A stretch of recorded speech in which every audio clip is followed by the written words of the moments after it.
Carta número 41. Abril de 1914.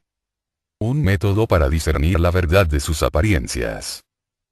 En la carta del mes de febrero tratamos de la cuestión de dónde podremos encontrar la verdad y el modo de conocerla cuando la hayamos encontrado, pero no es de ninguna utilidad el buscar la verdad o el conocerla cuando la hayamos encontrado, a menos que la pongamos en práctica en nuestras vidas, puesto que no se sigue forzosamente que hagamos así por meramente hallarla.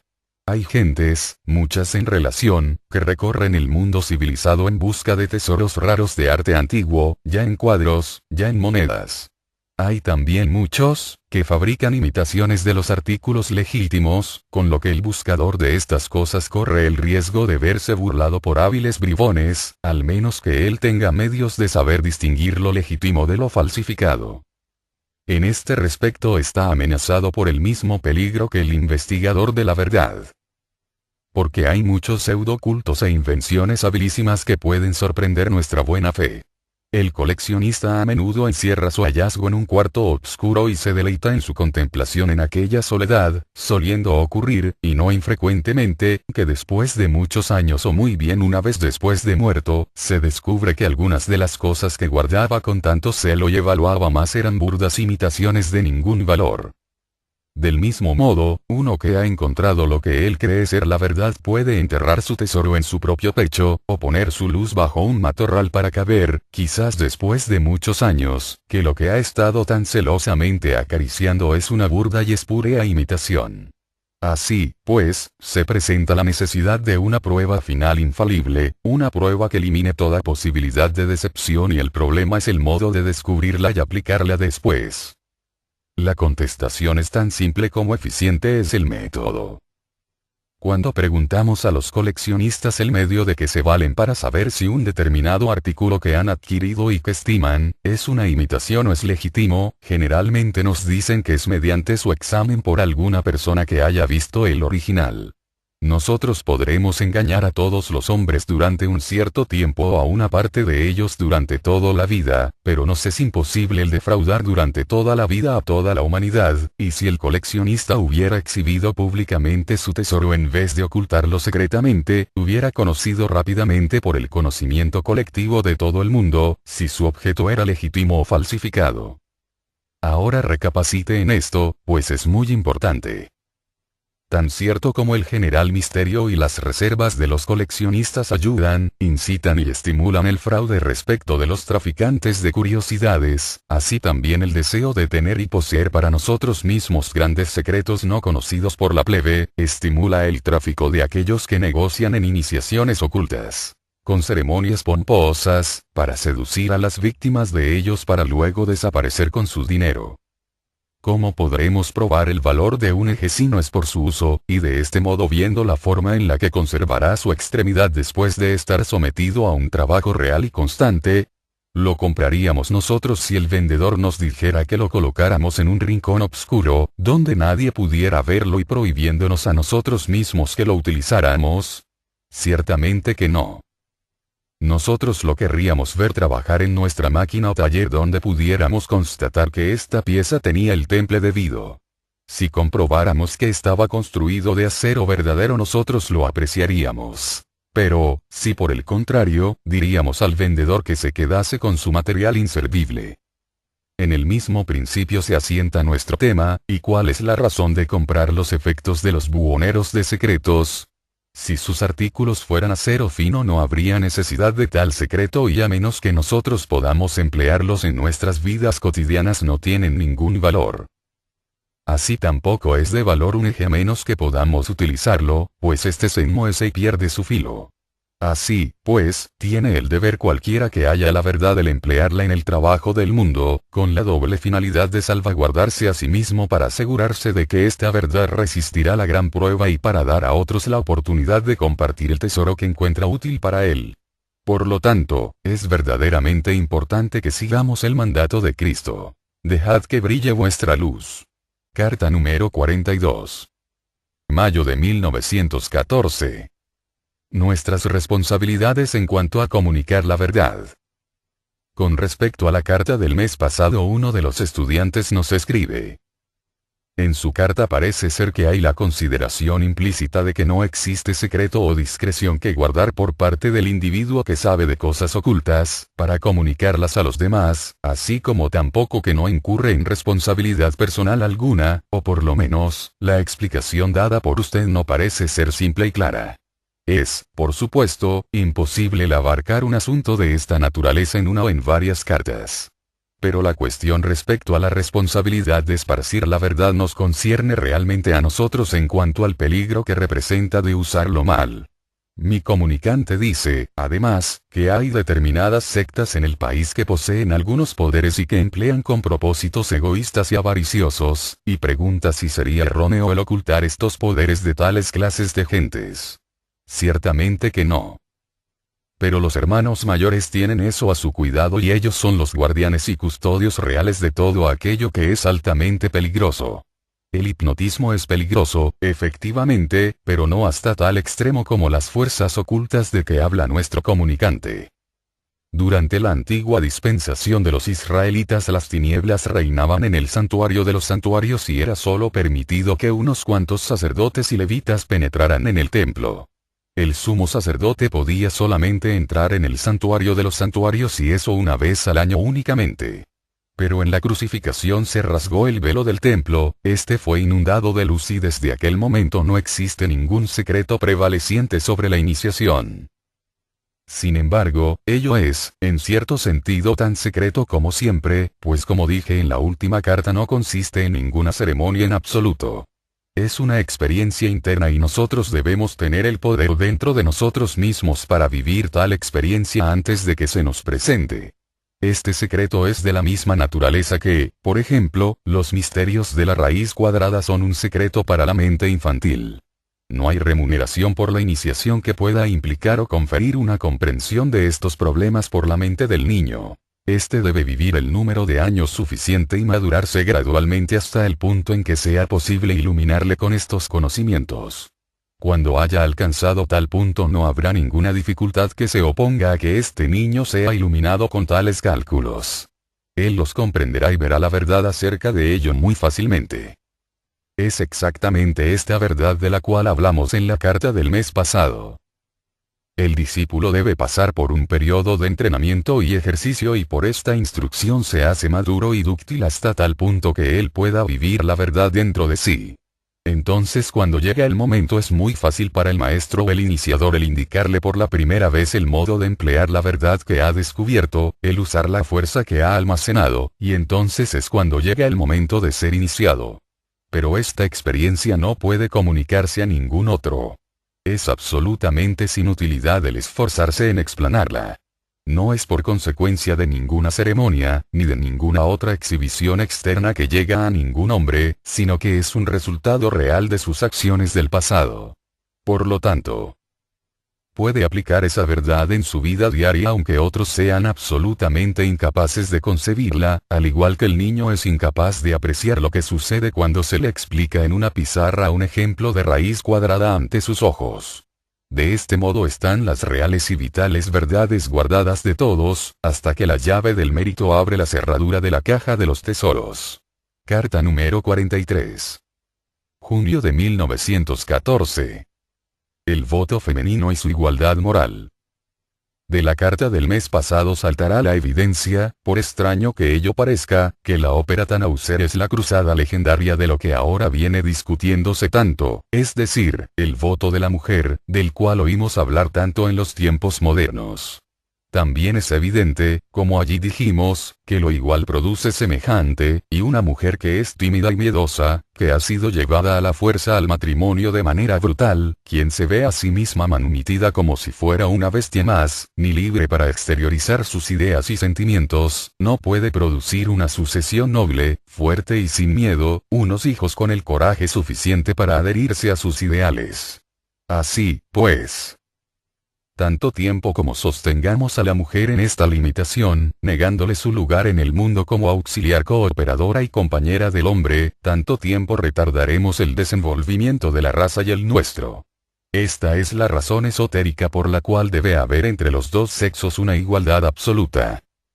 Si el hombre comprendiese y concibiera totalmente la idea de que nacemos en cuerpos alternos, bien pronto accedería a las peticiones de la mujer, sino por otra razón, por la egoísta razón de que en su vida venidera aquellos que ahora están ocupando un cuerpo masculino, tendrán que poseer un vehículo físico femenino y tendrán que vivir bajo las condiciones que ahora ellos creen.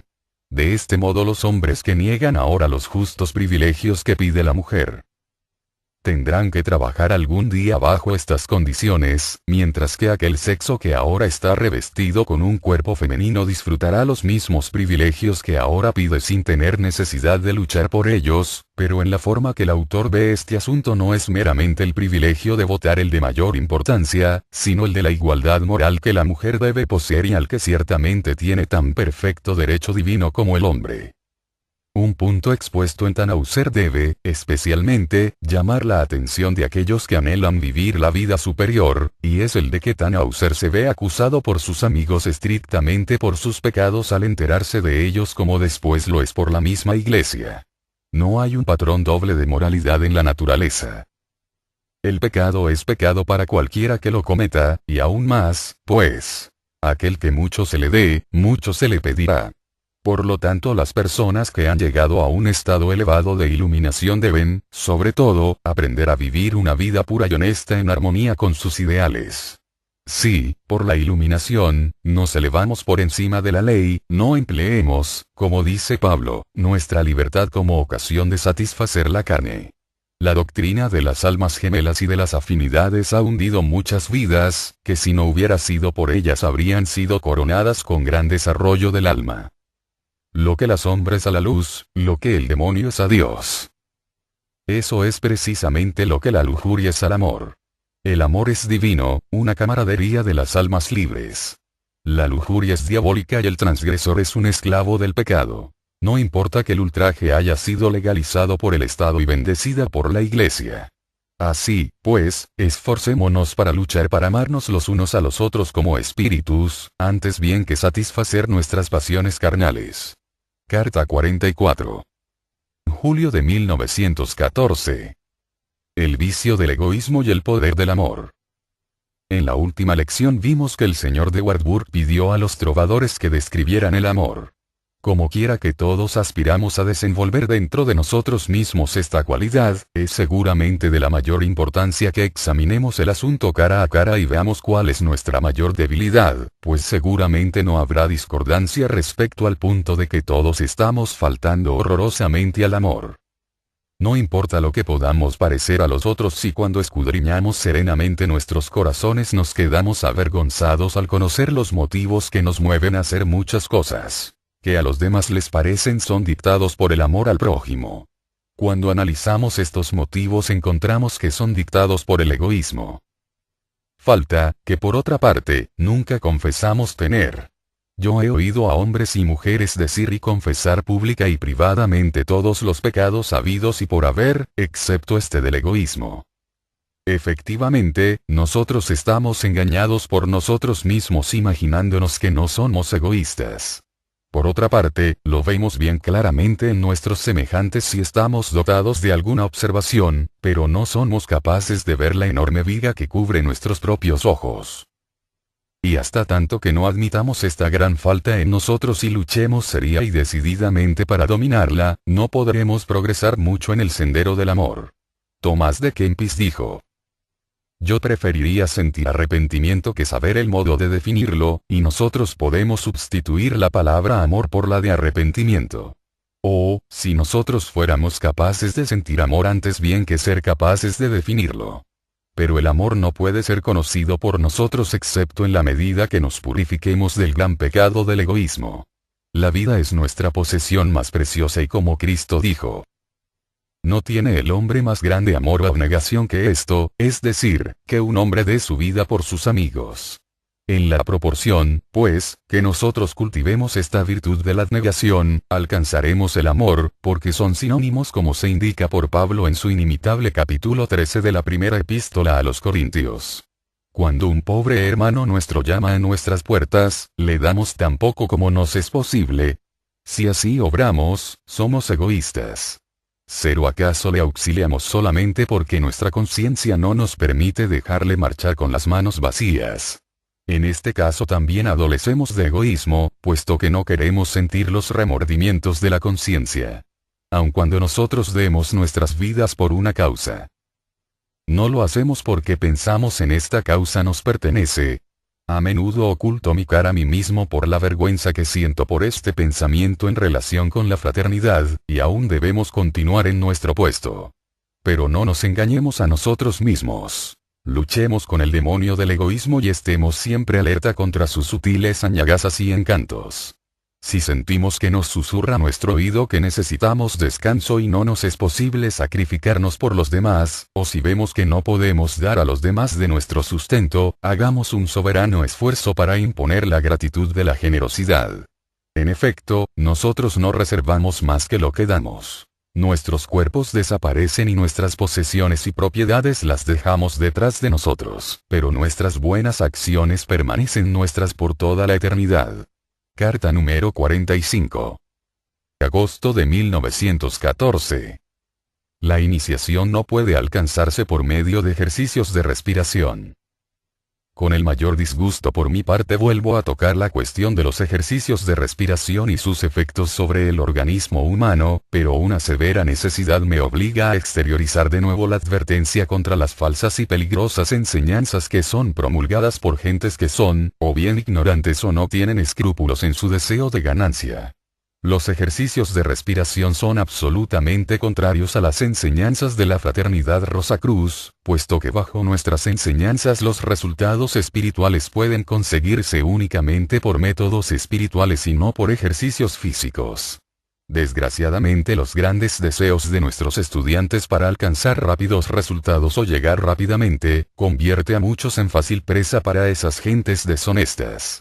Uno de nuestros estudiantes que prometía sobresalir en nuestras enseñanzas se halla ahora en un asilo de alienados, debido a que escuchó a un charlatán que le ofreció iniciarle por la suma de $25.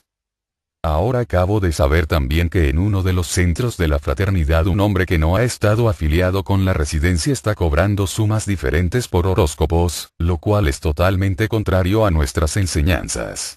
Nosotros, anualmente, devolvemos desde esta residencia muchos dólares a personas que nos solicitan les hagamos sus horóscopos, les digamos sus caracteres y les predigamos su porvenir, por la razón de que sostenemos el principio de que una ciencia espiritual, cual la astrología, no debe ser prostituida por oro, aunque este nos sea muy necesario. Y nos entristece muchísimo el hallar a tales personas que se precian de conocer estas prácticas de la Fraternidad Rosacruz, que se coloquen al frente de centros de estudios en calidad de profesores y exponentes de las enseñanzas rosacruces. Esta misma persona ha copiado de libros indios, que cuestan unos cuantos centavos, ejercicios de respiración, los cuales vende a víctimas incautas por $1. Ahora yo les pregunto a ustedes, queridos amigos. Si no quieren creer en la palabra de uno que ha recorrido el camino y sabe por experiencia propia que no hay tren expreso para el templo de la iniciación. El camino es lento, escarpado y escabroso. Debe ser recorrido paso a paso aunque los pies sangren y el corazón esté encogido por el dolor y el sufrimiento. El cuerpo de alma. El manto dorado nupcial, que es la única contraseña de paso que nos facilitará la entrada, está regido por las buenas acciones realizadas día tras día con paciente perseverancia en el bien obrar y por no otro método. Los ejercicios de respiración no pueden ponerse en el lugar de las buenas obras. ¿No pueden mis queridos estudiantes comprender esto?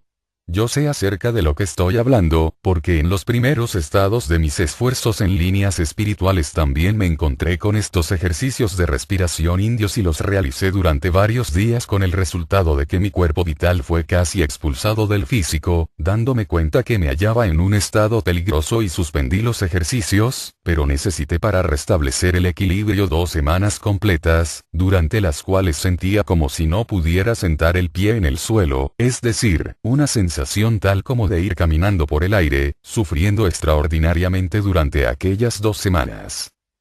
Puede que otros no tengan la potencia de restablecerse que yo tuve y como consecuencia verse reducidos en un manicomio. Por lo tanto, es una cosa peligrosa el probar. Puede también que haya algunos sobre quienes no surtan efecto alguno, pero de todos modos es muy peligroso el jugar con fuego y por consiguiente no se debe intentar. Por otra parte, si usted intenta todos los días el trabajar en la viña de Cristo, esforzándose en hacer obras de misericordia, entonces el manto dorado nupcial, el cuerpo del alma, será tejido seguramente y algún día le servirá para ser admitido en el templo.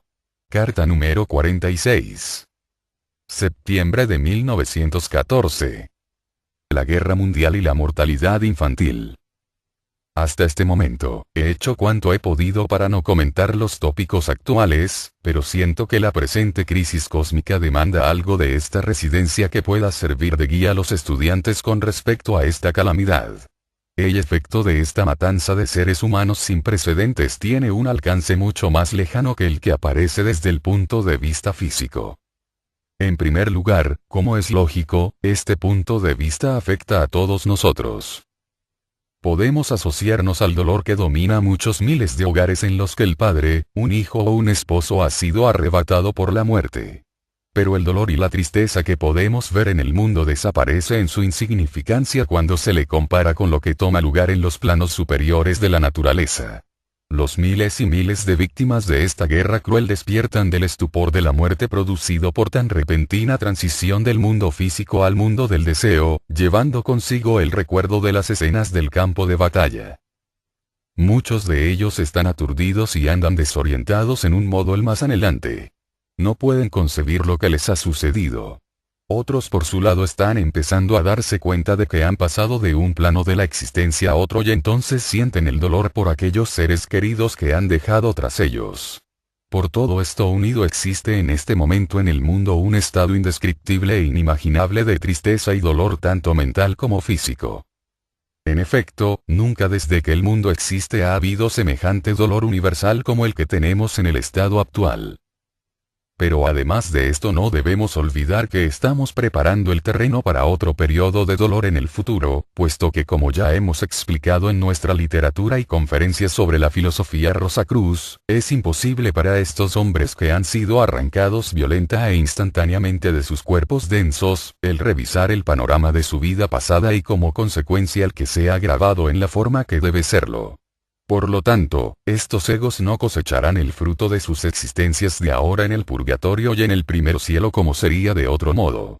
Ellos volverán en un futuro día despojados de esta experiencia y les será necesario, con objeto de que puedan ganar lo que ahora pierden, el morir en la infancia para que se imprima en sus nuevos cuerpos de deseos y vital la esencia de su vida anterior.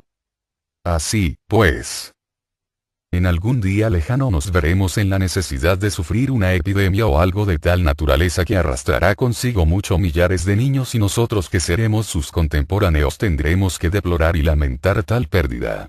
O, si fuera bien conocida esta ley de la mortalidad infantil, entonces no tendríamos necesidad de rogar por la paz como ahora lo hacemos. Hagamos porque todos los miembros de la Fraternidad Rosacruz oren mañana, tarde y noche, constantemente, por el restablecimiento de la paz en el más breve plazo de tiempo posible. Comprendamos muy bien nuestra responsabilidad derivada de nuestro conocimiento y vivámosla con toda integridad esforzándonos diariamente en cumplir con tal deber.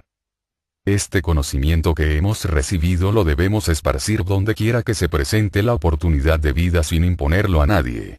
Si el mundo conociera y creyera en la ley de renacimiento y de consecuencia, si comprendiera la ley de la mortalidad infantil, una cosa tan tremenda como esta guerra no se hubiera producido nunca, y cuanto más nos esforcemos en inculcar estas enseñanzas, mejor promoveremos la paz y la buena voluntad y mejor serviremos a nuestros semejantes. Les ruego especialmente pongan toda su vehemencia y se concentren con toda la fuerza de su alma sobre el trabajo de curación que tiene a su cargo este centro general con ocasión de las reuniones para la curación. Nosotros necesitamos todo el auxilio que se nos pueda dar. Carta número 47. Octubre de 1914. Los auxiliares invisibles y su trabajo en el campo de batalla. Un mes más ha transcurrido y aún la guerra europea está en toda su intensidad. A miles pasan al más allá, a los mundos invisibles, y este desastre es mucho más horroroso que todos los que hasta ahora había sufrido la humanidad. Como el lector sabe ya por nuestra literatura, El mundo del deseo es el mundo de la ilusión y alucinación, y esos pobres seres que han sido lanzados a tal reino con tales horrendas heridas sobre sus cuerpos físicos, se imaginan también, como es frecuente el caso con las personas que han sufrido un accidente, el que las lesiones físicas permanecen en sus vehículos y como consecuencia continúan sufriendo por tales fantasías como si realmente pudieran sentir las heridas inferidas a sus órganos físicos. Esto es, por supuesto, totalmente inútil e innecesario. Muchos de ellos andan deambulando de un sitio para otro con heridas horrendas sobre sus cuerpos, especialmente aquellos que les fueron inferidas por estallidos de granadas o por las bayonetas. Es facilísimo para los auxiliares invisibles el acercarse a esos seres y mostrarles que sus heridas son totalmente imaginarias. Sin embargo, como los casos son numerosísimos, la tarea es gigantesca y nuestros auxiliares invisibles están pasando una época de actividad sin precedentes contra un número tan desigual y numeroso. Sin embargo, no es la angustia resultante de semejantes fantásticas lesiones corporales la que proporciona este trabajo abrumador. La angustia mental, el sentimiento concerniente a aquellos seres que han dejado solos, el miedo de los padres por sus tiernos hijos y el dolor de las madres que han dejado detrás de ellos para hacer frente a las necesidades de una familia compuesta de tiernas criaturas, es el inconveniente más grande para hacer calmar y tranquilizar a este inmenso número de desencarnados con que tropiezan los auxiliares invisibles, y este es el punto sobre el cual yo deseo pedir su decidida cooperación. El presidente Wilson de los Estados Unidos ha señalado el día 4 de octubre como un día de oración por la paz. Es siempre bueno el unirse a tales movimientos, porque nuestros pensamientos ejercitados en este sentido, producirán un considerable efecto y robustecerán extraordinariamente las rogativas generales. Este día debe ser empleado por todos y cada uno de nuestros estudiantes sinceros para la oración por la liberación del mundo de esta horrorosa carnicería. Sus pensamientos deben ser dirigidos especialmente para consolar a los que están en este mundo y en el mundo invisible también, quienes se encuentran en estado desastroso por la rotura de las relaciones con sus familias.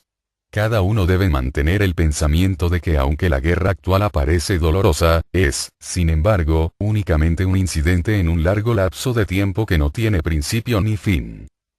Como espíritus somos inmortales, y estas cosas que ahora se nos antojan de tan grande importancia, cuando sean vistas desde el punto de vista espiritual y se considere el hecho de que realmente somos inmortales, se verá que son de menos monta de lo que ahora parecen tener. Cualquiera cosa que suceda será sumada a la naturaleza espiritual como una lección, para darnos un sentimiento de horror de esta carnicería que está ahora devastando al mundo. Esta guerra, mantengámonos en esta dulce esperanza, será la última guerra que alterará la paz de la tierra, pues habiendo aprendido esta costosa lección, la humanidad destruirá de una vez para siempre todos los elementos de guerra y fundirá sus espadas en arados. Tengamos en nuestras mentes tal idea. Nosotros, estudiantes de la Fraternidad Rosacruz, durante el día 4 de octubre, pero puesto que esta fecha está tan cercana que probablemente no llegaría a sus manos esta carta a tiempo, dediquemos todos los miembros de la fraternidad el domingo, día 18, como un día de oración por la paz. Para aquella fecha todos los estudiantes habrán recibido este mensaje y una vez más nos uniremos mentalmente de la mañana a la noche en este esfuerzo de restablecer la paz en el mundo. ¿Puede el reinado de Cristo reemplazar el reinado de los hombres? Pues han demostrado, elocuentemente, ser unos gobernantes inadecuados. Carta número 48, noviembre de 1914. La Guerra Mundial y la Fraternidad Universal. En casi todos los correos recibimos cartas con comentarios acerca de la guerra, pero con muy pocas excepciones no se ha exteriorizado en ellas un sentimiento de participación, indicando que sus autores tienen un ideal más elevado que aquel inculcado por los espíritus de raza y que comúnmente se le da el nombre de patriotismo. Esta actitud es la única en armonía con los principios de la Fraternidad Rosacruz. Todos nosotros estamos unidos en una asociación internacional. Todos estamos buscando el reino que debe suprimir todas las nacionalidades, y el hecho de que hayamos nacido en diferentes partes del mundo y nos comuniquemos en lenguajes diferentes, no elimina, ni invalida el mandamiento de Cristo. Amarás a tu prójimo como a ti mismo. Ni nos disculpa para desempeñar el papel de ladrón en vez del samaritano. Nos importa el elevarnos sobre las barreras y trabas de la nacionalidad y aprender a decir con aquel hombre llamado Tomás Paine: el mundo es mi patria y hacer el bien mi religión. Debemos cesar simplemente el ser nacionalistas y esforzarnos para abarcar en nuestra simpatía a todo el universo. Pero hay una guerra que vale la pena de luchar por ella, una guerra en la cual podemos emplear toda nuestra energía, una guerra en la que debemos persistir con celo incansable, y uno de nuestros estudiantes la ha descrito tan bien que no podemos hacer, por nuestra parte, cosa mejor que transcribir sus mismas palabras. Al reflexionar sobre la guerra, este pensamiento viene a mí: cuando los hombres se cansen de esta guerra intestina y dejen caer sus brazos y la paz predomine en este continente cargado con el polvo tanto de amigos como de enemigos, sus ríos teñidos de carmín con la sangre más valiosa de los imperios, se levantará una nueva Europa y una nueva civilización sustituirá a la destruida. Y el vasto número de fantasmas muertos desconocidos, agonizantes, señalará una fuerza más potente para la paz mundial que si ellos vivieran. De este modo, por las pasiones desenfrenadas del hombre, la deidad, justa y amante, nos brindará un bien último. Si los hombres, y las mujeres también, fuesen una décima parte de entusiastas para combatir al real enemigo dentro del pecho humano, como ellos lo son para levantarse en armas contra un enemigo supuesto, justamente al otro lado de una no existe línea imaginaria separatista del mundo ante los ojos de Dios, entonces el príncipe de la paz vendría por sí solo. Todos los elementos de muerte se sumirían en el limbo y la promesa gloriosa se realizaría totalmente. Paz en la tierra a los hombres de buena voluntad. Y en cuanto a mí mismo, resuelvo que no cesaré en mis esfuerzos hasta que el último vestigio de maldad, error y odio sea eliminado y la elevada Trinidad de divinidad, verdad y amor reinen sin rival dentro de mí. En esta lucha real me veo a mí mismo muy pobre soldado y la marea de la lucha a menudo se pasa al bando contrario. Sin embargo, no importa que caiga mil y mil veces más, la lección debe ser aprendida y la aprenderé.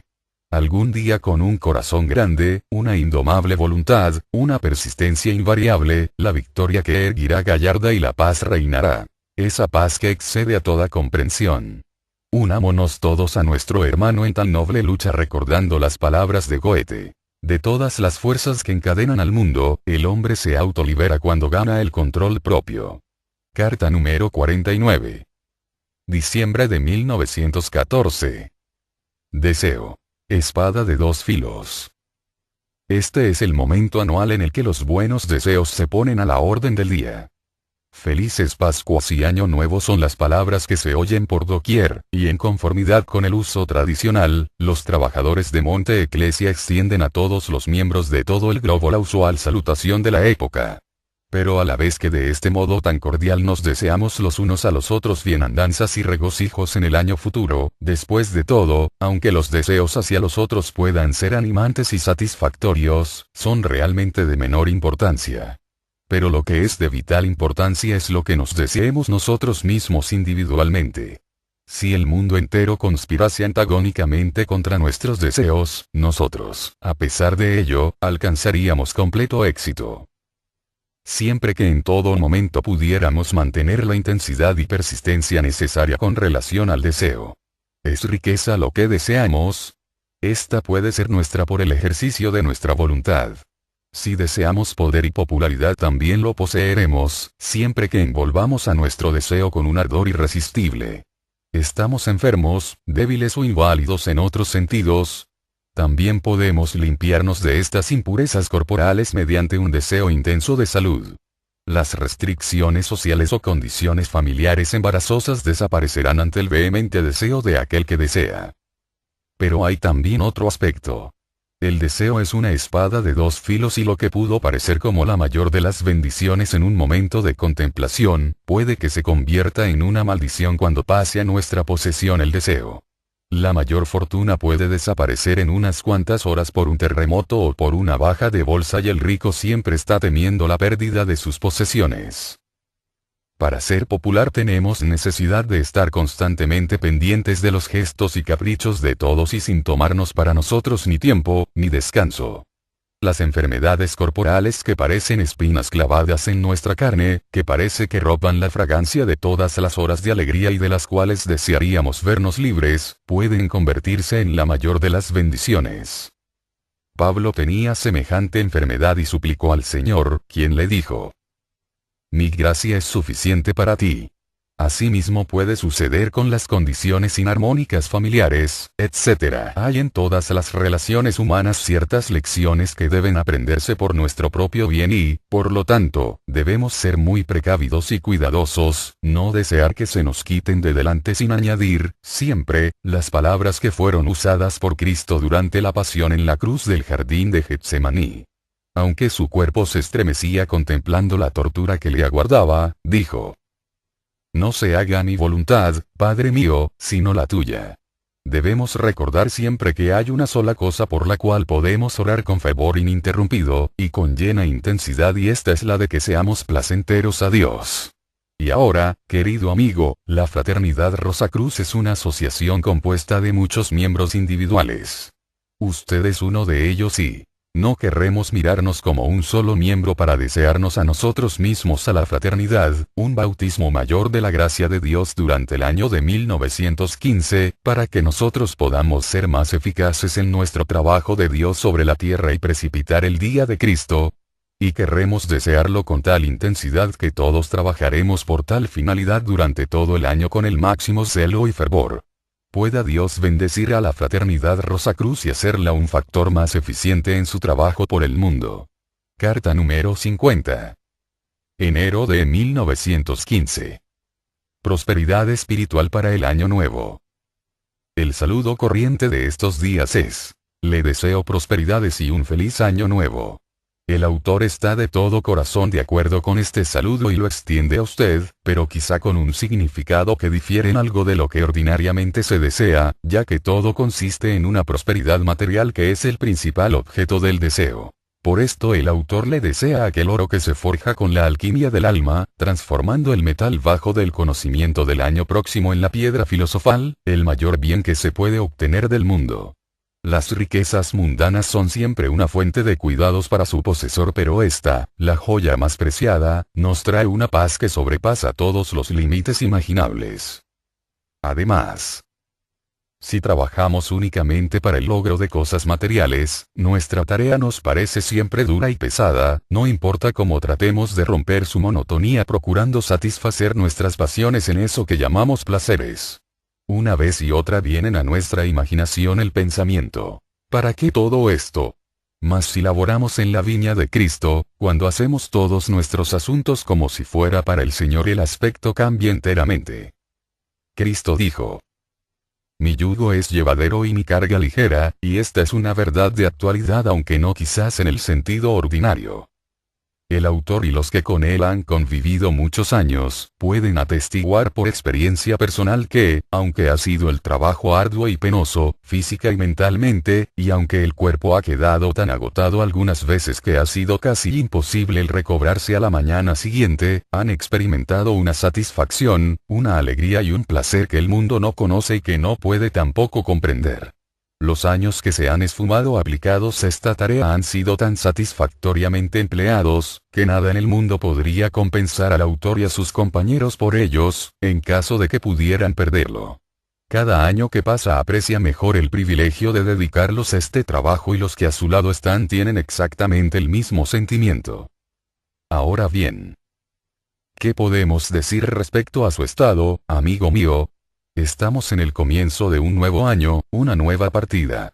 La Fraternidad Rosacruz como una organización que depende de las unidades y para progresar espiritualmente hemos de ayudar a llevar la carga entre todos. Hemos de ser más fervientes, más serios, más devotos de los ideales que los hermanos mayores nos han dado. Sabemos que en la fraternidad hay férvidos trabajadores, pero, ¿es usted uno de ellos? No es suficiente estudiar las enseñanzas y meditar simplemente acerca de ellas. Hemos de llevarlas realmente a nuestras existencias y llegar a ser luces brillantes en nuestra comunidad. No solamente hemos de vivir la vida de puertas afuera del hogar, sino en él precisamente de manera que los otros miembros de la familia puedan ver la luz y penetrar en ella. No ignoramos que muchos cumplen así, pero hay otros que son indiferentes, que permanecen en el umbral y que no quieren aceptar el yugo.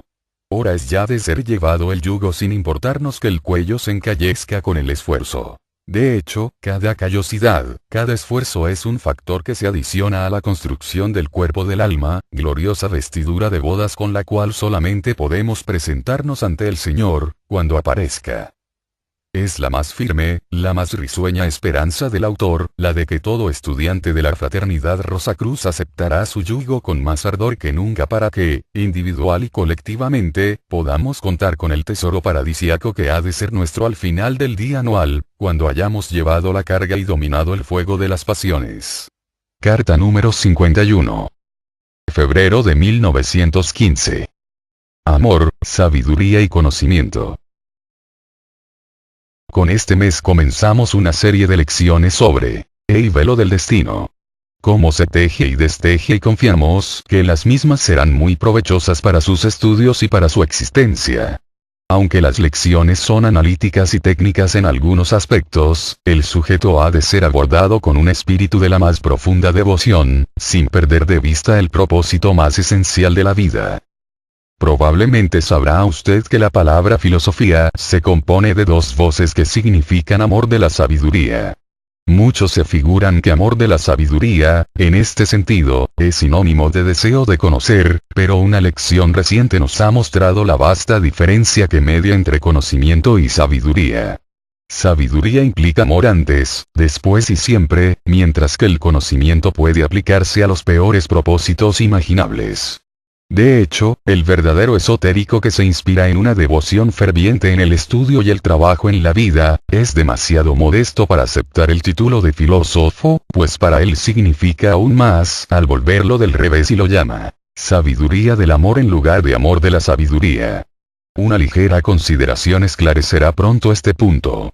El sujeto escogido para las próximas lecciones es uno de los más íntimos y santos que se puedan elegir, por lo que fácilmente se colegirá que es necesario abordarla con este espíritu de sabiduría del amor, en este amor que encierra la real y completa concepción de lo que la verdadera filosofía es y significa.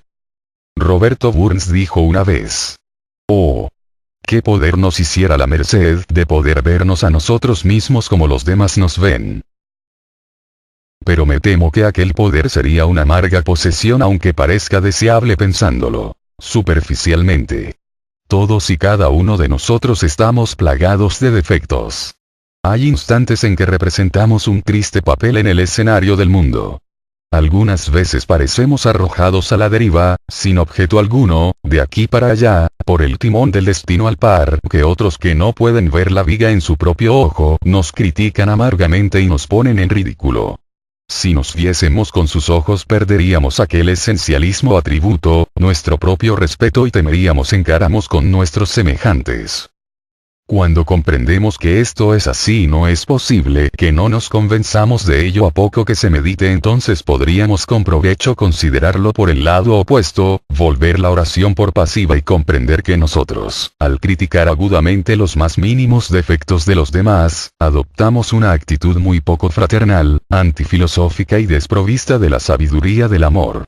Es el propósito de las próximas lecciones darnos una idea de lo que ha causado en el pasado alguna de las cosas que más criticamos en los otros, con el objeto de que podamos evitar personalmente parecidos errores. Su propósito es también que practiquemos aquella caridad cristiana, real y verdadera, que no se envanece ni se engride, que no busca lo suyo ni se regocija con el mal, sino con la verdad, como Pablo la describe en aquel hermosísimo capítulo 13 de la primera epístola a los Corintios. Yo confío que usted acogerá estas lecciones con un tal espíritu y que le serán perdurablemente beneficiosas. Carta número 52. Marzo de 1915. Concentración en el trabajo Rosacruz. Meditando sobre la bondad de la Fraternidad Rosacruz, ha cruzado por la mente del autor la pregunta: ¿cuál es el obstáculo generalmente mayor contra nuestro progreso en el trabajo espiritual? Y la respuesta ha sido: la falta de concentración. Todos tenemos nuestra familia que depende de nosotros y que tienen derecho a una parte determinada de nuestra atención. Nuestra tarea en el mundo no debe sufrir negligencias bajo ningún concepto. Aquí estamos para cumplir ciertos cometidos y aprender por medio de ellos.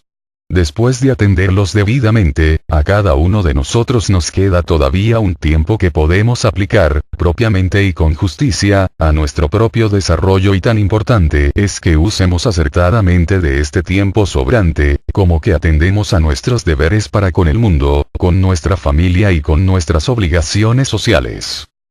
Hemos de considerar que en la vida ordinaria, si queremos llegar a ser médicos, no practicamos hoy la medicina, trabajamos al día siguiente en maquinaria y al otro nos aplicamos a trabajos tan diferentes entre sí como estos que señalamos. Sabemos que tal proceder no nos llevaría a nada bueno en la vida.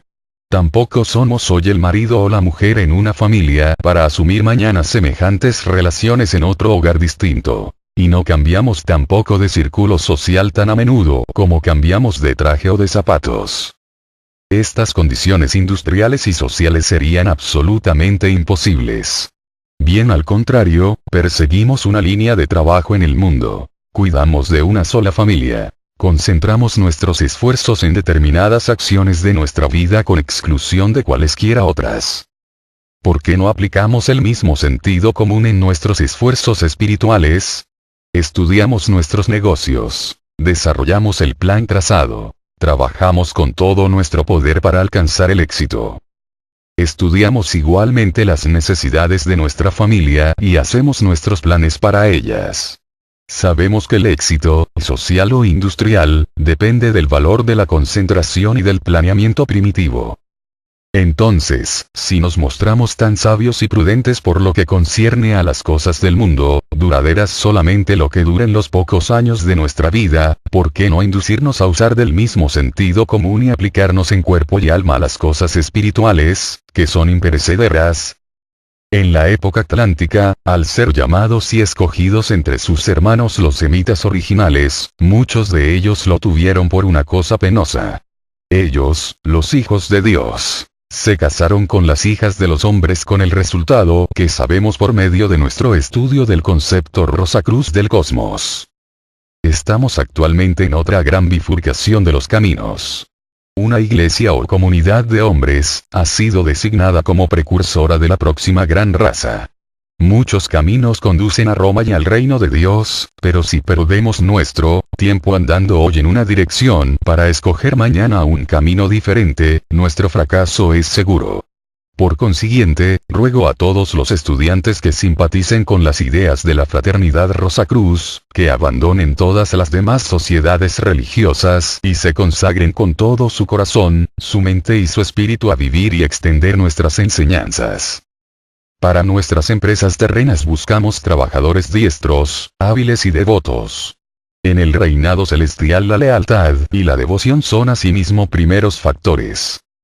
Rememoremos y concentrémonos en los 3 primeros versos del Salmo primero, ya que seguramente queremos recoger la mayor cosecha que puedan producirnos nuestros esfuerzos, tanto espirituales como materiales. Roberto Burns dijo una vez: «Oh, qué poder nos hiciera la merced de poder vernos a nosotros mismos como los demás nos ven». Pero me temo que aquel poder sería una amarga posesión aunque parezca deseable pensándolo superficialmente. Todos y cada uno de nosotros estamos plagados de defectos. Hay instantes en que representamos un triste papel en el escenario del mundo.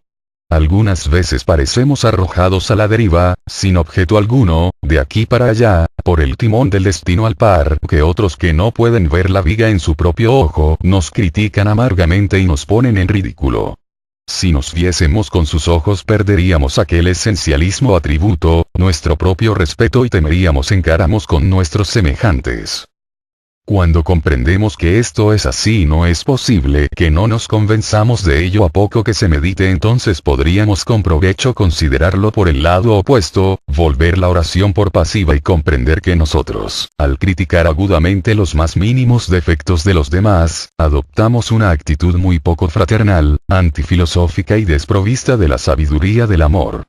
Es el propósito de las próximas lecciones darnos una idea de lo que ha causado en el pasado alguna de las cosas que más criticamos en los otros, con el objeto de que podamos evitar personalmente parecidos errores. Su propósito es también que practiquemos aquella caridad cristiana, real y verdadera, que no se envanece ni se engride, que no busca lo suyo ni se regocija con el mal, sino con la verdad, como Pablo la describe en aquel hermosísimo capítulo 13 de la primera epístola a los Corintios. Yo confío que usted acogerá estas lecciones con un tal espíritu y que le serán perdurablemente beneficiosas. Carta número 53. Abril de 1915. El significado cósmico de la Pascua. Como esta lección llegará a sus manos por los días de la Pascua, he creído conveniente dedicar esta carta a este cercano acontecimiento. No ignoramos la analogía que existe entre el hombre que penetra en sus vehículos con la aurora, vive en ellos y por medio de ellos trabaja, y que por la noche es un espíritu libre, sin los grilletes del cuerpo denso, y el espíritu de Cristo que mora en nuestra tierra una parte del año. Todos sabemos qué clase de grillete y qué prisión es este cuerpo, cuánto nos embaraza la enfermedad y el sufrimiento, pues ninguno de nosotros está siempre en perfecto estado de salud, sin experimentar nunca un sentimiento de dolor, a lo menos ninguno de los que están en el sendero. Parecidamente ocurre con el Cristo cósmico, que vuelve su atención hacia nuestra insignificante tierra, concentrando su conciencia en este planeta para que podamos tener la vida. Ha de incorporarse a esta masa muerta, que nosotros hemos cristalizado del sol anualmente, y es un grillete, una traba y una prisión para uno. Por consiguiente, es justo y acertado que nos regocijemos al venir por Navidad, un año y otro año, a nacer de nuevo en este mundo para ayudarnos a sobrellevar y librarnos de la pesada carga con que nos hemos abrumado nosotros mismos. Nuestros corazones, en aquellos días, deberían volverse con gratitud hacia Él por su sacrificio durante los meses invernales en que, por nuestra causa, imprime a este planeta con su vida, despertándolo de su letargo invernal en que debería permanecer si Él no naciera aquí para darle vida. Durante los meses de invierno soporta agonías de tortura sufriendo, afanándose, y esperando el día de la liberación que le llega en los días que la Iglesia Ortodoxa conoce como la Semana Santa. Pero nos damos cuenta, según las enseñanzas místicas, que esa semana no es más que la culminación o la cumbre de su sufrimiento y que sale entonces de su prisión. De modo que cuando el sol cruza el ecuador, él cuelga de la cruz y grita, "Consumatum est". Todo se ha consumado. Es decir, su trabajo para aquel año ha sido cumplido. No es un grito de agonía, sino uno de triunfo, una exclamación de gozo por la hora de la liberación que ya ha llegado y que de nuevo le permite elevarse otro período, libre del vestido arrojador de nuestro planeta. Ahora, queridos amigos, quisiera llamar profundamente su atención sobre el regocijo, la alegría, el gozo que hemos de experimentar en esa grande, gloriosa y triunfal hora, la hora de la liberación en que exclama: "Todo se ha consumado". Pongamos nuestros corazones a tono con este grandioso acontecimiento cósmico. Regocijémonos con Cristo, nuestro Salvador, de que el término de su sacrificio anual haya llegado una vez más y sintamos alegría desde lo más íntimo de nuestro ser, de que Él esté cercano a su liberación. Que la vida con que ha adoptado ahora nuestro planeta es suficiente para llevarnos hasta la próxima Navidad. Tengo la esperanza de que lo que antecede les proporcionará un punto de vista excelente para la meditación de punto la Pascua y que de ello les resultará abundante desarrollo del alma. Carta número 54. Mayo de 1915. El despilfarro que representa el prodigar nuestras fuerzas. En la carta de marzo sugerí, como no lo habremos olvidado, la concentración de la energía en una sola dirección, advirtiendo, como tengo hecho anteriormente, que los estudiantes dedicasen su tiempo sobrante en el trabajo en y por una sociedad religiosa, antes que disipar y distraer sus energías perteneciendo a varias de estas sociedades, pues es imposible hacer trabajo alguno efectivo de tal manera. Como consecuencia de ello hemos recibido algunas bajas, las cuales no eran inesperadas. Entre los miembros de una asociación tan grande como la Fraternidad Rosacruz, algunos de los que al mismo tiempo pertenecen a otras agrupaciones, tendrán naturalmente sus mayores simpatías en alguna otra de tales agrupaciones y habrán seguido su inclinación en consonancia con su advertencia.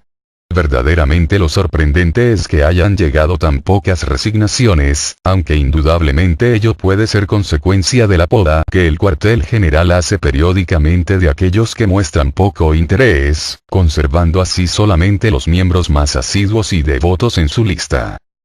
Pero el tono de estas dimisiones sí que nos lastima. Nos escribe uno: soy miembro de la Iglesia Episcopal. Mi limosna periódica la pago allá, etcétera, etcétera. Parece extraño que haya quien no quiera comprender que la Fraternidad Rosacruz no es antagónica a ninguna iglesia ni sociedad alguna, especialmente a las iglesias cristianas. Hemos afirmado repetidamente que fomentamos la asociación en cualquier iglesia cristiana. Lo que dijimos en la carta no era iglesias, sino sociedades religiosas. Pero, además, no fue dicho por animosidad alguno contra las sociedades que colaboran o trabajan siguiendo las normas cristianas. Existe, por ejemplo, la Sociedad Unida de la Ciudad de Kansas Unity Society of Kansas City, organización límpida y moral bajo la dirección de un noble presidente, según se desprende de todos los informes. Pero para hacer todo lo bueno posible en aquella u otra sociedad religiosa, toda la energía de uno, en el tiempo sobrante, debe ser dedicada a aquella sola sociedad. Y si un miembro de la Fraternidad Rosacruz, que pertenezca igualmente a una organización parecida, decide a la suerte dedicarse a ella solamente, es lo mejor que puede hacer para aquella organización y lo mejor también para la Fraternidad Rosacruz, que si prosigue su asociación con ambas agrupaciones. Y si se decide, por el peso de sus simpatías, a permanecer a nuestro lado, entonces será mejor para él, mejor para la Sociedad Unida y mejor para la Fraternidad Rosacruz que se adhiera única y exclusivamente a nuestra asociación. Repetimos, pues a menudo lo hemos dicho, que todos los caminos conducen a Roma, pero sin poder tomar dos de ellos a la vez. Uno solo se ha de seguir para llegar a la meta. Dejar uno para tomar otro y abandonarlo luego para variar su rumbo es un derroche de esfuerzo. Si cumplimos nuestros deberes para con el mundo, muy poco tiempo sobrante nos queda para trabajar legítimamente por nuestro progreso, en líneas espirituales. Es, por consiguiente, necesario, que procuremos concentrar nuestros esfuerzos hacia lo que nos sea más provechoso en vez de disipar nuestras energías y obtener así bien poco desarrollo anímico. Además, conviene dejar sentado que si alguna vez la conducta política de la Fraternidad Rosacruz no encuentra la aprobación de alguien, este no se conduce bien con la causa, desertando simplemente de bandera para despotricar contra nosotros desde afuera. Si en cambio permanece entre nosotros, le escucharemos como un hermano escucha a otro hermano y ponderaremos sus argumentos desde un punto de vista muy diferente del que podríamos sustentar mostrando hostilidad, dejándonos y transformándose en detractor nuestro. Entonces sus argumentos hubieran perdido buena parte de su peso. Todos coincidimos en los grandes puntos cardinales de nuestra enseñanza. Cada uno de nosotros ha experimentado seguramente los beneficios que reporta la filosofía que nos hemos comprometido a divulgar. ¿No les parece acertado, pues, que deberíamos ser tolerantes tocantes a nuestro modo de actuar y dedicar toda nuestra atención a los ideales? Carta número 55. Junio de 1915. La epigénesis y el destino futuro.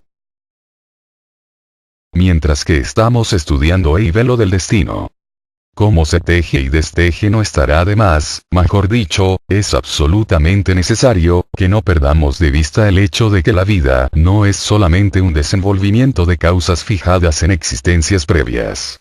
El espíritu, al renacer, tiene una cantidad variable de libre albedrío, según se haya conducido en la vida anterior, para poder emplearlo en los detalles. Así, en vez de concretarse las causas pasadas en efectos, hay también causas nuevas generadas a cada paso que da el espíritu, de cuyo modo obra como simiente de experiencia para vidas futuras.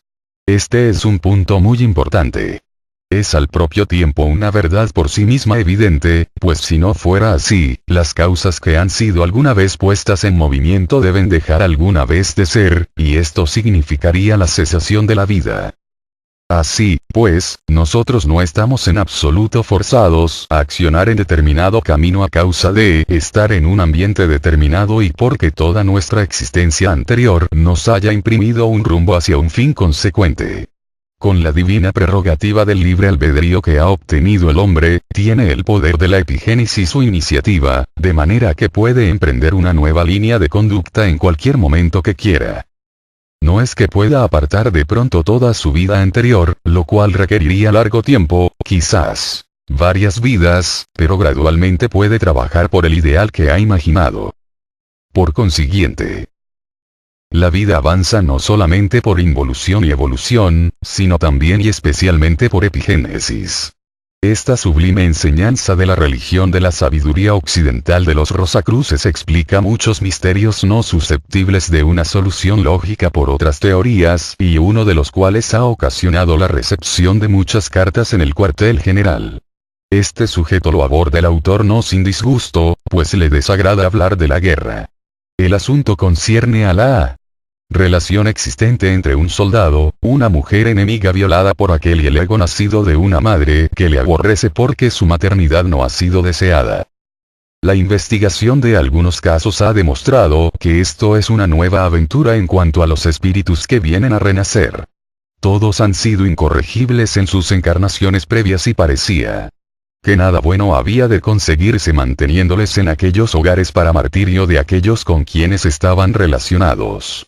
Las condiciones de la guerra actual 1914-1918, sin ser hechas con este propósito, ofrecen la oportunidad de transferirles a otro campo de acción, donde la nueva madre cosecha por mediación de ellos, los frutos de los errores sembrados por ella misma en el pasado.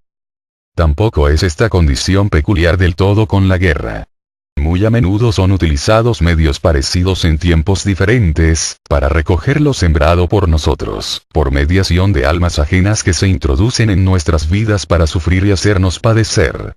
Acude a mi memoria una madre que hace años me contaba cuánto se había rebelado contra la maternidad y cómo, después de haber atravesado el periodo de la preñez con odio y rencor en su corazón y el niño ya en este mundo, rehusó incluso a mirarle. Pero, finalmente, se sintió llena de piedad ante el estado indefenso de aquel tierno ser y la piedad se tornó en amor algo más tarde. El niño tuvo todas las ventajas que podía proporcionarle el dinero, pero estas ventajas no pudieron mantener su equilibrio mental, y hoy se siente en una celda como un asesino, en un manicomio para criminales, mientras que la madre es presa del pesar y del remordimiento, preguntándose o considerando lo que hizo o dejó de hacer durante todo el tiempo en que el niño venía hacia ella al nacer. Por el contrario, existen también ocasiones en que un espíritu, fruto de un viejo ambiente, llega a una nueva esfera de acción como un destello brillante que conforta a aquellos cuyas vidas previas han preparado para recibir tal bendición. Recordemos, pues, que por degradado que un ser sea siempre tiene la facultad de sembrar la simiente del bien, pero debe aguardar a que aquella florezca en un ambiente propicio. Cada uno de nosotros, no obstante sentirnos atados y arrastrados por el ayer, somos libres en una gran extensión en cuanto al mañana. Carta número 56. Julio de 1915. La necesidad de extender las enseñanzas. Releyendo la lección mensual que acompaña a esta carta, versando sobre el resultado de investigaciones hechas algún tiempo atrás, me sorprendió de nuevo y con mayor fuerza el hecho de la existencia de las temibles condiciones que pesan sobre nosotros. Cuando actualmente los horrores de la Gran Guerra añaden cifras sin precedentes al número de los que pasan del mundo presente a los reinos invisibles bajo condiciones horripilantes, parece apropiado un esfuerzo extraordinario para compensar el mal o limitarlo en lo posible. La fraternidad Rosacruz es solamente una gota de agua en el océano de la humanidad, pero si hacemos nuestra parte de trabajo, nos ha de proporcionar una mayor oportunidad para el servicio. No hay ningún remedio para las presentes condiciones igual que un conocimiento de la continuidad. de la vida y del hecho de que periódicamente renacemos bajo la inalterable ley de consecuencia. Si todos estos grandes hechos y todo lo que ellos implican se pudieran inculcar a un crecido número de personas, de tal manera fermentaría esta levadura que cambiaría las condiciones en todo el mundo. Un hombre, Galileo, cambió el punto de vista del mundo relativo al sistema solar, y aunque nosotros no seamos más que algunos millares, no será posible que ejerzamos alguna influencia sobre la opinión del mundo, sabiendo que esto es verdad. Se dice a menudo que la gente no se interesa por los asuntos espirituales, que no quiere ni prestar oído, pero, en realidad, no es así. Concediendo que, de los cientos de millares que acudieron a escuchar a Vijay Sundai, el notable evangelista, una buena parte se sintió atraída por la curiosidad o por espíritu de burla y escarnio, muchos y muchos miles había que sentían un fuerte deseo de algo que ni ellos mismos podían definir y que era el motivo que les impulsaba. Recientemente ha tenido lugar un debate entre un evangelista de New York y un abogado acerca del sujeto. ¿Dónde están los muertos? Este debate tuvo efecto ante un auditorio compuesto de muchos millares de individuos y duró 3 días. Todas las localidades del vasto recinto estaban reservadas con antelación, y, si mal no recuerdo, muchos fueron los que no pudieron encontrar lugar de pie en la asamblea. No. El mundo busca algo y lo busca con todo su corazón apasionadamente y depende únicamente de nosotros. Si queremos representar nuestro papel poniendo ante los ojos del mundo la explicación racional de la vida llegada a nosotros por mediación de los hermanos mayores. Gran privilegio es este y aprovecharlo puede ser de gran ventaja. Pero la cuestión es, ¿cómo? Permítame que les pregunte. ¿No admitirle a su periódico un artículo ocasional que versara sobre la materia? Ciertamente que existen centenares de individuos en la fraternidad capaces de escribir tales artículos. Podría constituirse un comité para recibir los artículos y proporcionarlos a los que los pidieran para su aceptación por los editores de los periódicos de sus respectivas ciudades, proporcionando así a la fraternidad Rosacruz un portavoz para sus enseñanzas por estos medios. Un artículo bien escrito es raramente rehusado, si se dispone del espacio necesario, pues los editores están muy satisfechos de ofrecer a su público algo que puede parecerles interesante, aunque sus simpatías estén muy alejadas del fondo del artículo. Quieren algunos de los estudiantes que pueden escribir literariamente, hacer el favor de facilitarnos artículos sobre la continuidad de la vida, y quieren aquellos que están deseosos de hacer que se publiquen tales artículos en los periódicos de su localidad el escribir aquí y registrar sus nombres con objeto de actuar en este sentido. Dirijan su correspondencia en relación con esta idea al The Publicity Department, Departamento de Publicidad, Mounte Eclesia. Ojalá, y así lo espero, que este llamamiento obtenga una calurosa respuesta. Carta número 57. Agosto de 1915. La astrología como un medio para ayudar a la curación de los enfermos. ¿Han reflexionado alguna vez sobre el por qué Cristo mandó que curásemos a los enfermos? Una de las razones fue, ciertamente, porque después de haber demostrado que nosotros podemos curar el cuerpo, aquellos que hayan sido aliviados tendrán mayor confianza en nuestro poder para obtener una ayuda para el alma. Cuando hayamos alcanzado la estatura de Cristo, tanto que podamos ver, de una sola ojeada, el pasado y el presente. Cuando podamos determinar así, de un vistazo, las causas, crisis y estado actual de una enfermedad, no necesitaremos nada más para los diagnósticos y para recetar los remedios. Pero hasta tanto que este tiempo llega, debemos utilizar las muletas que tenemos, una de las cuales es la astrología. Muchas gentes que no han sido voluntariosas para trabajar por el resultado, han venido al cuartel general en la confianza de obtener la iluminación espiritual, de que les nacieran alas, para volver al mundo como trabajadores asombrosos, después de unos días de permanencia. Y, naturalmente, se han visto decepcionados. Pero todo aquel que seriamente y con toda honestidad se ha dedicado al trabajo real, no de clases y por un tiempo razonable, ha obtenido siempre buenos resultados. Tenemos a la vista una carta de un amigo que ha permanecido en Mount Ecclesia y se ha aplicado seria y honestamente a sus estudios.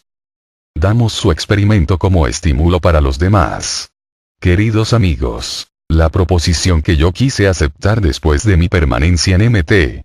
Ecclesia resulta ser un injerto difícil sobre el pueblo y poco consistente con nuestros ideales, por lo que presenté mi dimisión.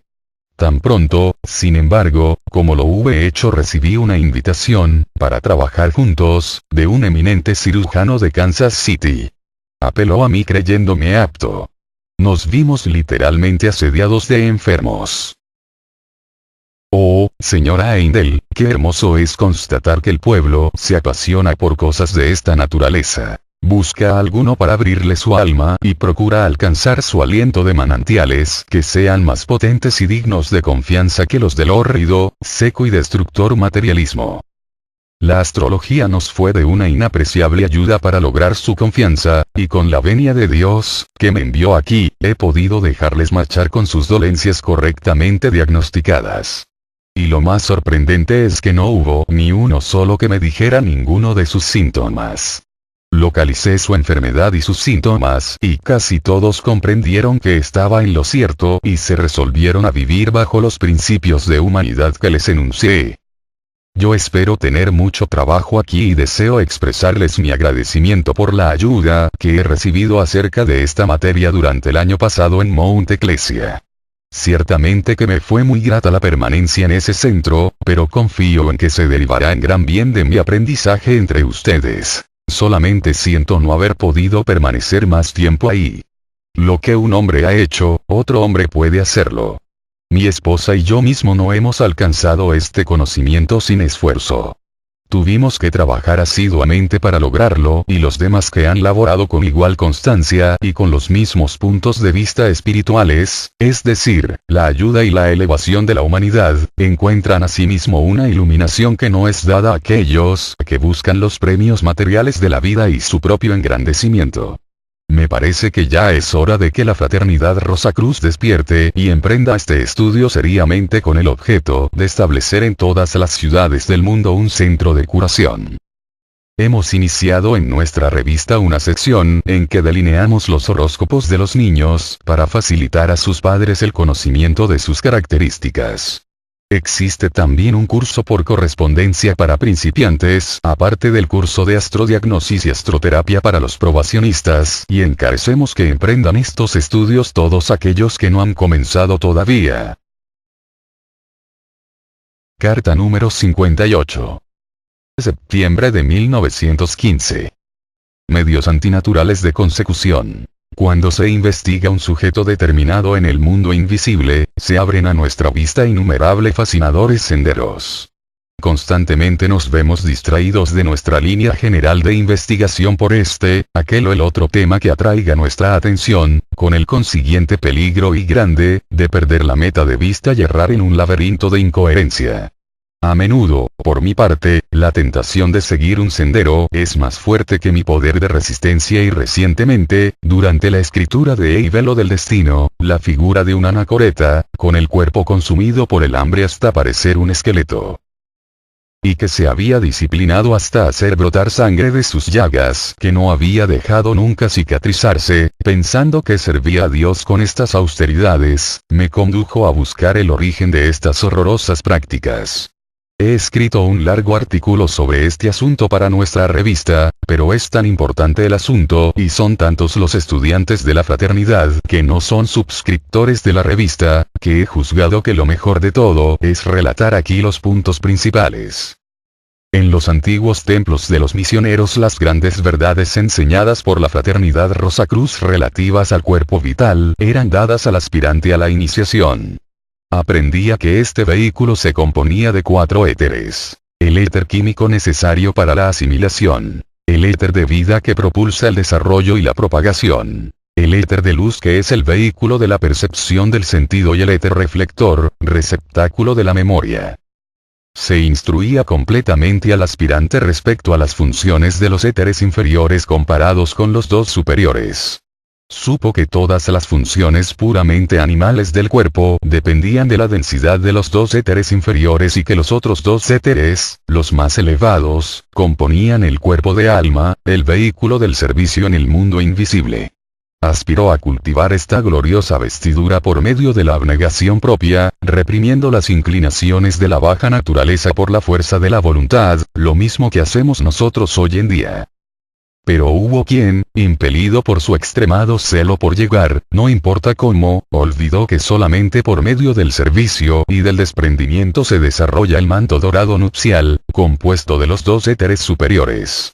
Este pensó que la máxima ocultista oro en el crisol, escoria en el fuego, ligero como el viento, arriba y arriba, significaba solamente que en tanto que se expulse la escoria de la baja naturaleza, no importaban los medios de lograrlo.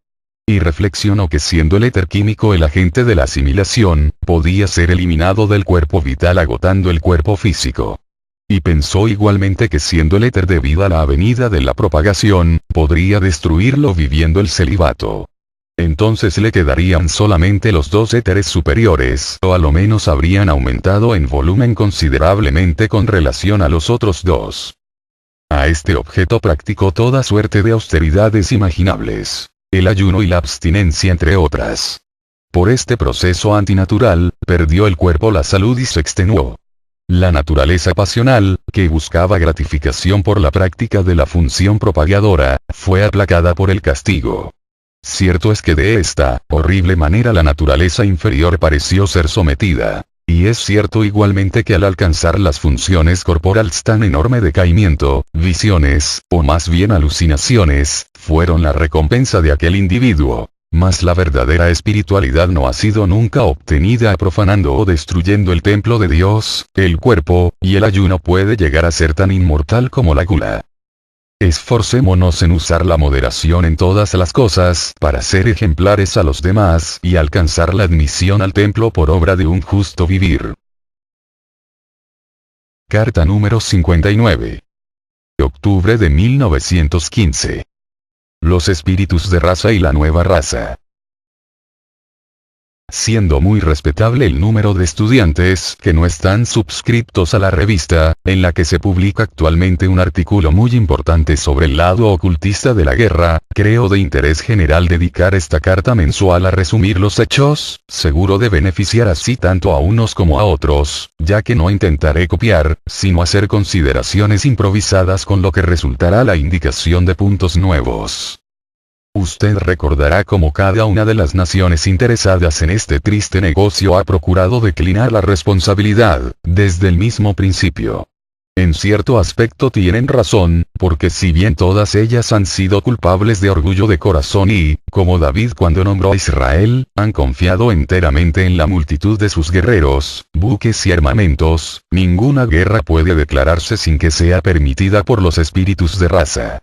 El espíritu de raza guía a sus protegidos por el sendero de la evolución y, como Jehová, por ellos pelea o permite que otras nacionales les conquisten cuando cree que es necesario obrar así para enseñarles las lecciones que su avance requiere.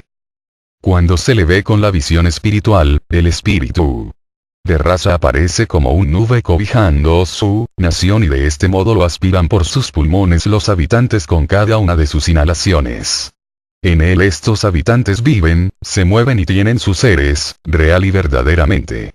Por medio de este proceso quedan imbuidos del sentimiento nacionalista que llamamos patriotismo, el cual incita tan poderosamente en tiempos de guerra, que todos se sienten dominados hasta cierto grado y están dispuestos a sacrificarlo todo por su patria.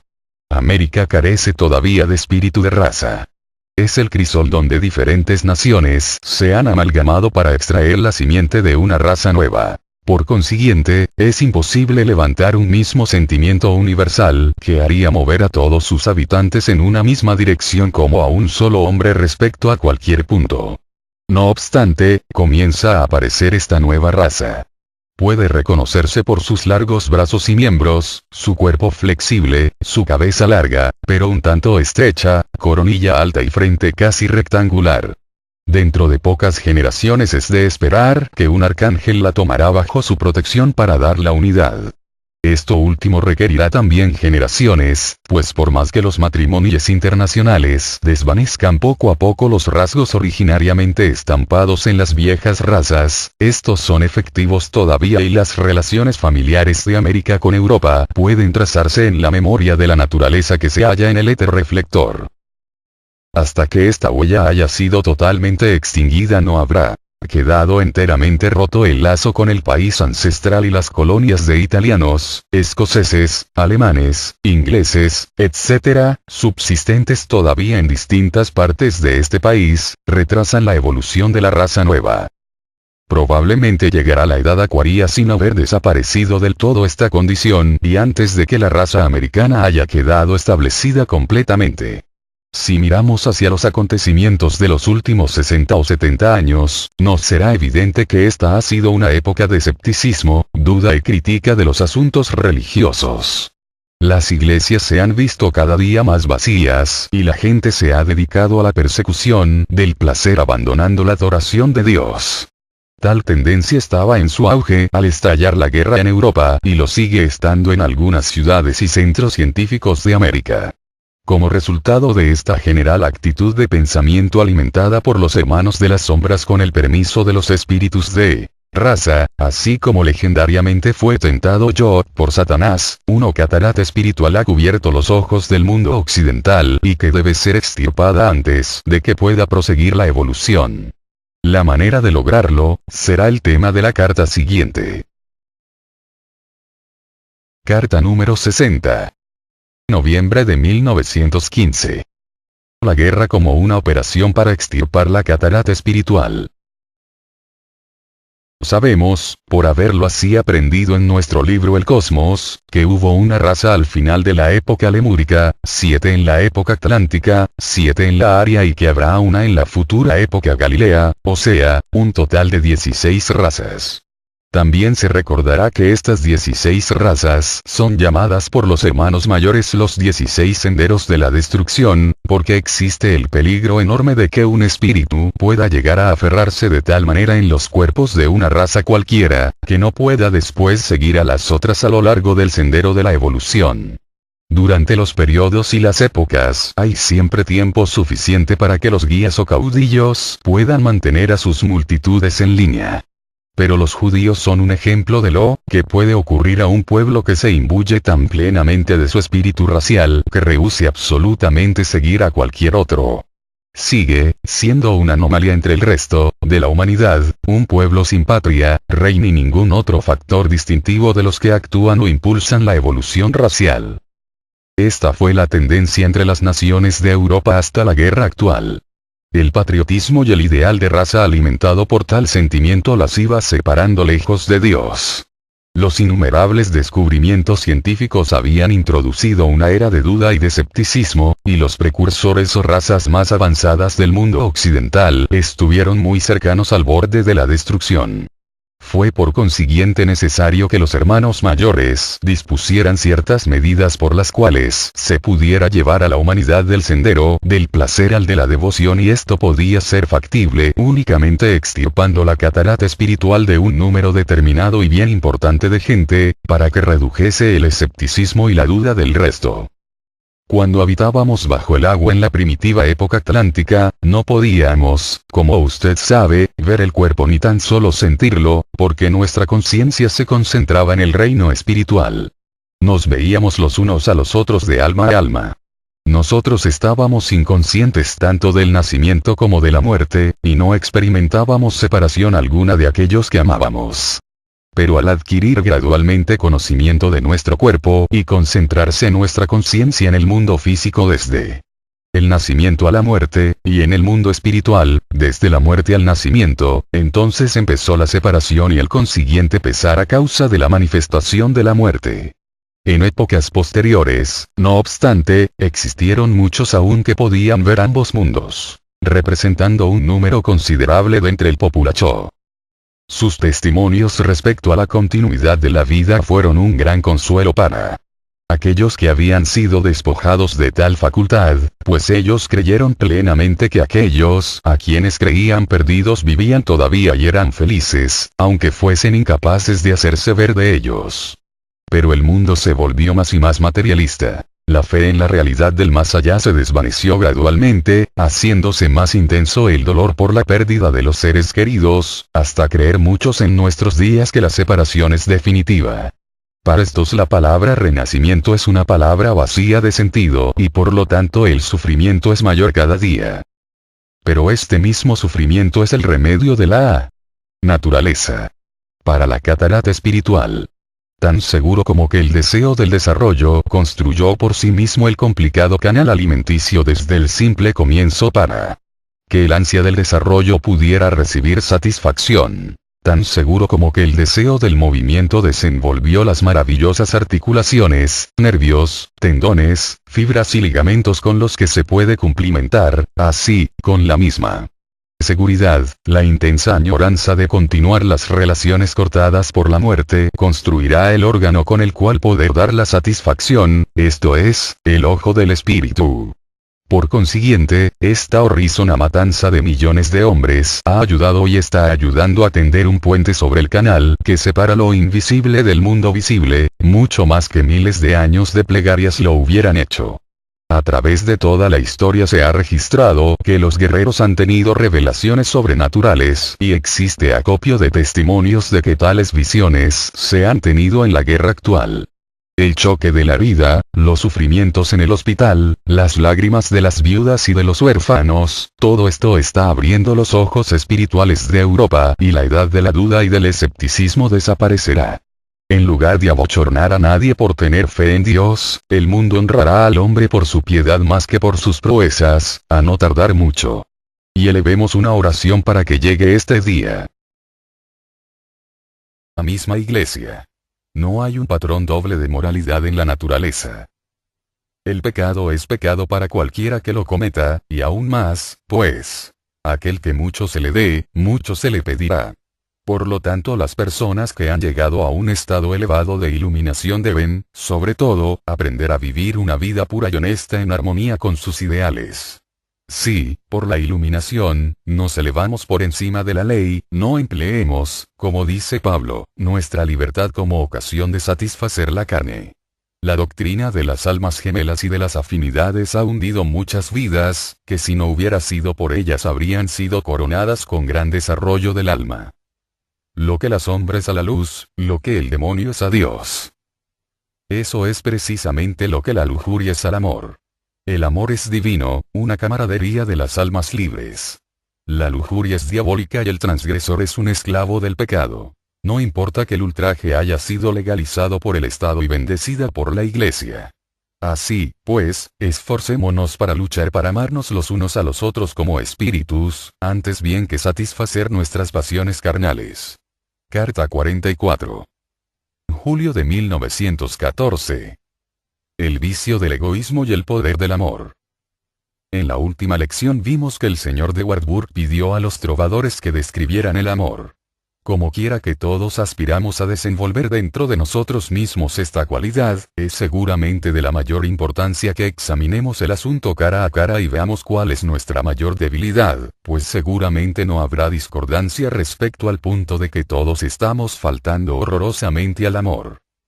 No importa lo que podamos parecer a los otros si cuando escudriñamos serenamente nuestros corazones nos quedamos avergonzados al conocer los motivos que nos mueven a hacer muchas cosas que a los demás les parecen son dictados por el amor al prójimo. Cuando analizamos estos motivos encontramos que son dictados por el egoísmo. Falta, que por otra parte, nunca confesamos tener.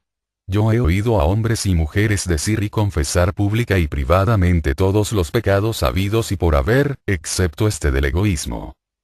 Efectivamente, nosotros estamos engañados por nosotros mismos imaginándonos que no somos egoístas.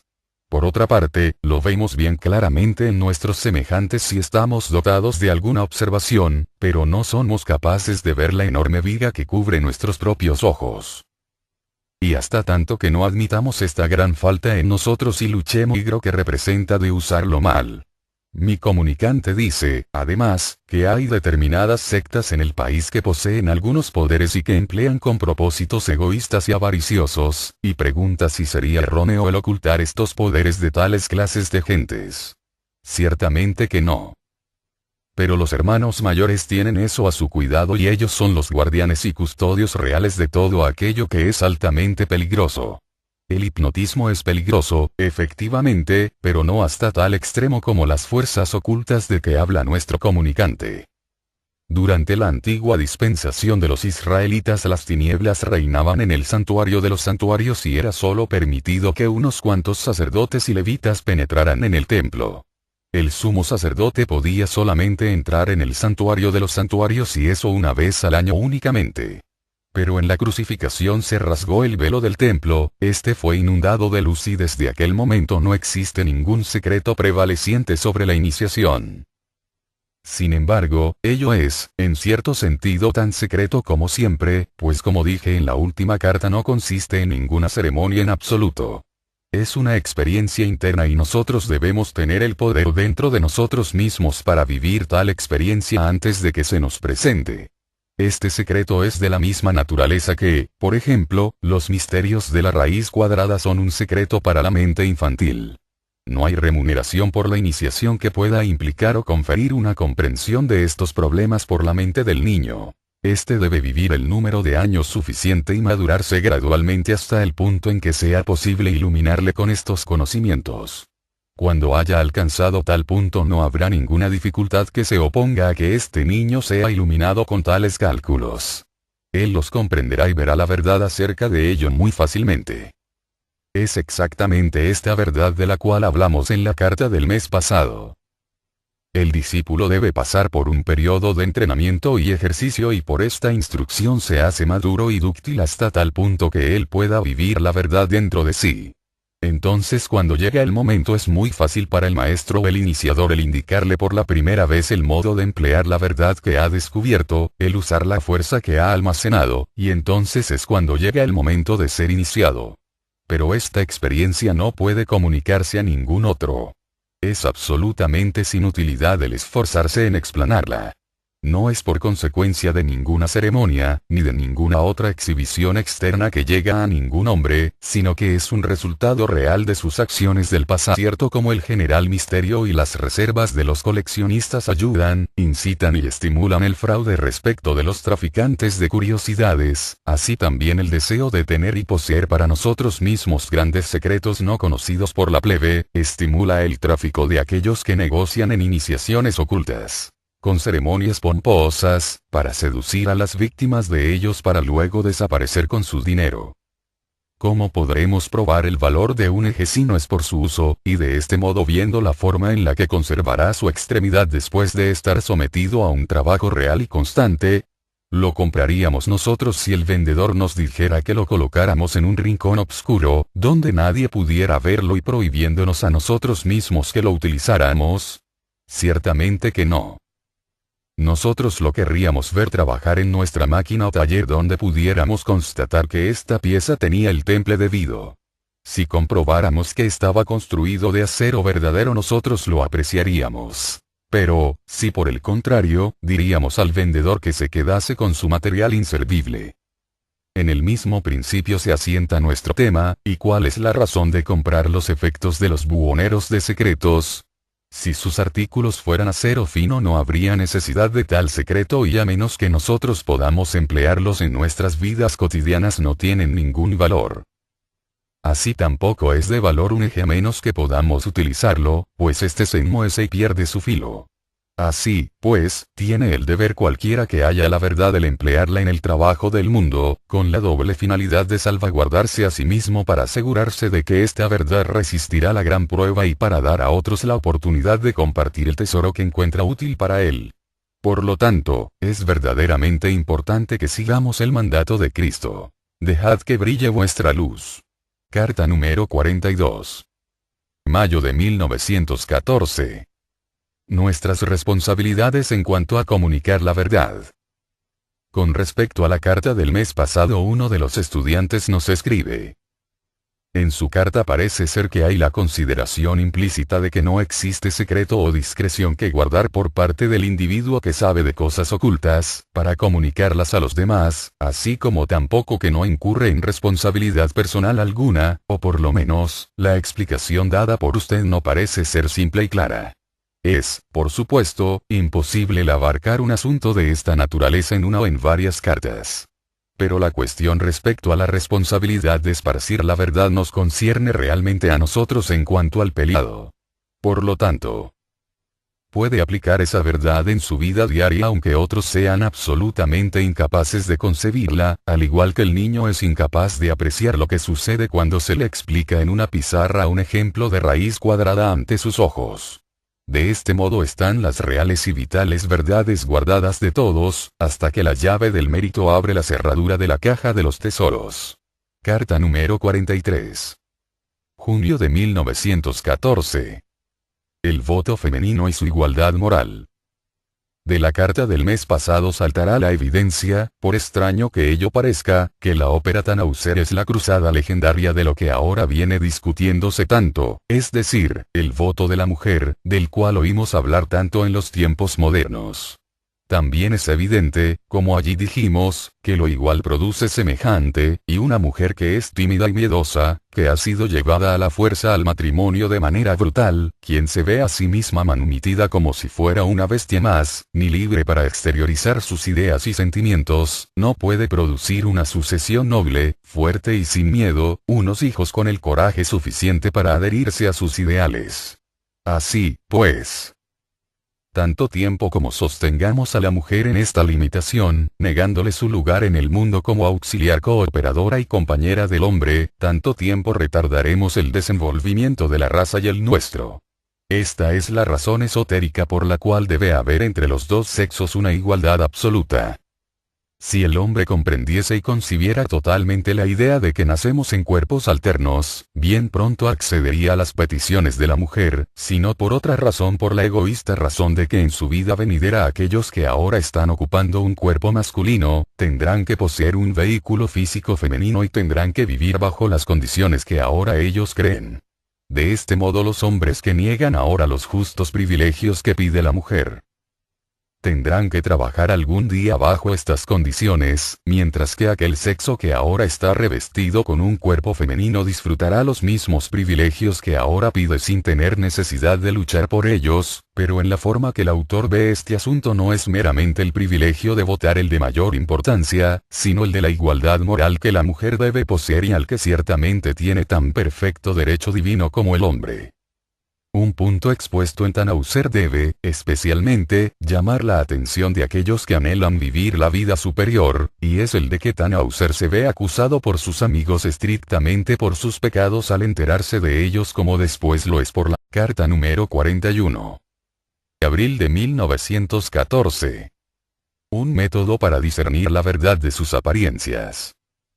En la carta del mes de febrero tratamos de la cuestión de dónde podremos encontrar la verdad y el modo de conocerla cuando la hayamos encontrado, pero no es de ninguna utilidad el buscar la verdad o el conocerla cuando la hayamos encontrado, a menos que la pongamos en práctica en nuestras vidas, puesto que no se sigue forzosamente que hagamos así por meramente hallarla. Hay gentes, muchas en relación, que recorren el mundo civilizado en busca de tesoros raros de arte antiguo, ya en cuadros, ya en monedas. Hay también muchos, que fabrican imitaciones de los artículos legítimos, con lo que el buscador de estas cosas corre el riesgo de verse burlado por hábiles bribones, al menos que él tenga medios de saber distinguir lo legítimo de lo falsificado. En este respecto está amenazado por el mismo peligro que el investigador de la verdad. Porque hay muchos pseudocultos e invenciones habilísimas que pueden sorprender nuestra buena fe. El coleccionista a menudo encierra su hallazgo en un cuarto oscuro y se deleita en su contemplación en aquella soledad, soliendo ocurrir, y no infrecuentemente, que después de muchos años o muy bien una vez después de muerto, se descubre que algunas de las cosas que guardaba con tanto celo y evaluaba más eran burdas imitaciones de ningún valor. Del mismo modo, uno que ha encontrado lo que él cree ser la verdad puede enterrar su tesoro en su propio pecho, o poner su luz bajo un matorral para caber, quizás después de muchos años, que lo que ha estado tan celosamente acariciando es una burda y espúrea imitación. Así, pues, se presenta la necesidad de una prueba final infalible, una prueba que elimine toda posibilidad de decepción y el problema es el modo de descubrirla y aplicarla después. La contestación es tan simple como eficiente es el método. Cuando preguntamos a los coleccionistas el medio de que se valen para saber si un determinado artículo que han adquirido y que estiman, es una imitación o es legítimo, generalmente nos dicen que es mediante su examen por alguna persona que haya visto el original. Nosotros podremos engañar a todos los hombres durante un cierto tiempo o a una parte de ellos durante toda la vida, pero nos es imposible el defraudar durante toda la vida a toda la humanidad, y si el coleccionista hubiera exhibido públicamente su tesoro en vez de ocultarlo secretamente, hubiera conocido rápidamente por el conocimiento colectivo de todo el mundo, si su objeto era legítimo o falsificado. Ahora recapacite en esto, pues es muy importante. Tan